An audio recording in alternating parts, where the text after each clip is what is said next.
É isso aí, Augusto. Assim a gente mostra, né, a nossa audiência que confia na gente e também aqueles que tentam desacreditar que isso aqui não tem carta marcada, né? A gente mostra que isso aqui é um programa vivo.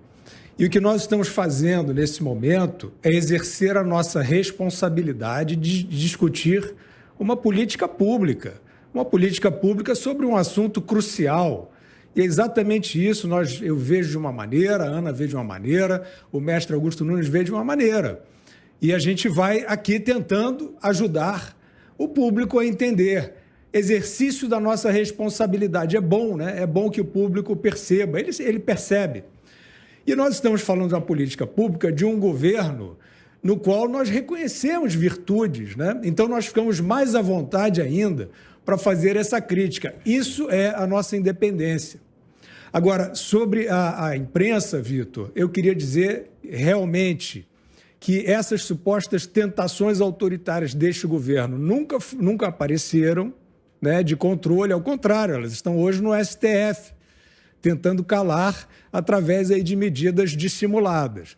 Agora, fora isso, fora esse ambiente de política pública, nós temos, infelizmente, hoje, neste assunto de saúde pública, um cerco espontâneo, entre aspas, porque isso é um consórcio, evidentemente, de lavagem cerebral. E esse, para mim, é o maior problema hoje na circulação de informações. Porque nós estamos falando aqui de políticas públicas sobre vacina, onde a grande imprensa, a outrora grande imprensa, traz uma maneira de fazer crer que essas vacinas são seguras e eficazes em quaisquer casos. Nós acabamos de ouvir aqui o doutor Zeballos dizendo que não é assim, dizendo que é fundamental que cada indivíduo possa conversar com o seu médico. Agora, qual é o pano de fundo disso? É imprensa fazendo press release, panfleto para vacinação, e decisões como a do prefeito do Rio de Janeiro e em outros lugares, trazendo obrigatoriedade. Ora, como nós podemos transigir com obrigatoriedade de substâncias experimentais, com essa quantidade de dúvidas, com essa quantidade de riscos não dimensionados? Pois bem, existem algumas tentativas, eu espero que elas se multipliquem, de questionar judicialmente.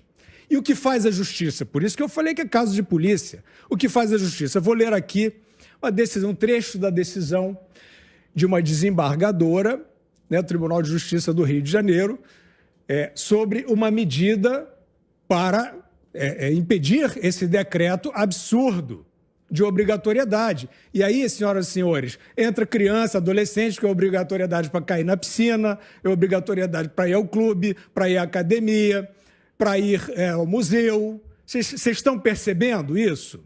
Pois é. Então, essa medida escandalosa, ela entra em vigor amanhã, no Rio de Janeiro. E uma desembargadora chamada Tereza de Andrade Castro Neves rejeita um pedido de suspensão desse decreto com um trecho que diz o seguinte, aspas, exigir a vacinação como forma de autorizar a entrada e permanência em estabelecimentos, sem sombra de dúvidas, isso está na decisão do desembargador, sem sombra de dúvidas se revela eficaz para o controle da propagação do vírus.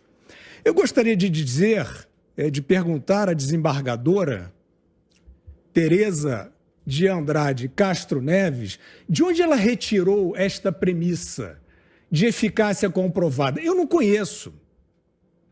O mundo não conhece. Essas substâncias estão em estudos e mais, elas não barram a transmissão, doutora desembargadora.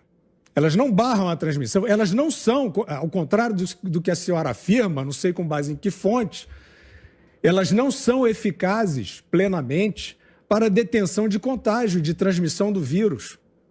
Esse suposto princípio ético que a senhora parece professar nesta decisão, ele não existe. Não existe essa responsabilidade com o outro, porque a vacina não impede nem a infecção, nem a transmissão. Agora, doutora desembargadora Tereza de Andrade Castro Neves, eu senti falta na sua decisão da contemplação dos riscos. A senhora sabe que existem os riscos de miocardite? A senhora tomou conhecimento do que aconteceu com o jovem Bruno Oscar Graff, de 28 anos, que se vacinou e morreu de AVC hemorrágico alguns dias depois? A senhora sabe dizer, estes que a senhora está endossando a obrigatoriedade, a senhora pode garantir que isso não vai acontecer com eles? Ou em que proporção esse risco existe para eles? Para a faixa etária do Bruno, 28 anos, segundo os epidemiologistas de Stanford, ele tinha 0,014% de chances de morrer de Covid. E ele morreu depois de se vacinar. A senhora tem esses estudos, eles deveriam estar na sua decisão.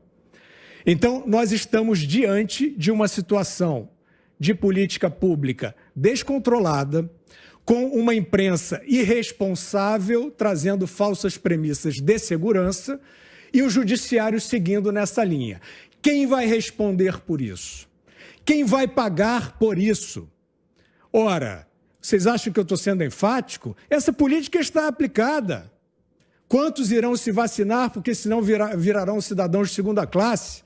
Não poderão nem ir à piscina, nem ir ao cinema, muitos não podem mais trabalhar, muitos não podem mais estudar, se matricular. Quem vai pagar por isso? Sobrou para nós, sobrou para o cidadão comum, nessa selva de irresponsáveis, fazer o alerta. Nós estamos fazendo. Nós não estamos nos furtando a nossa responsabilidade. E eu vou até o fim. Eu não sou ninguém, eu como cidadão, eu vou até o fim. Eu quero ver se tem juiz com decência e com juízo para começar a restabelecer o direito das pessoas. Não é nem de ir e vir, não. É o direito à saúde. É isso que está em questão e nós continuaremos chamando aqui as autoridades, os empresários, os donos de estabelecimentos de ensino, a sua responsabilidade que desapareceu do horizonte.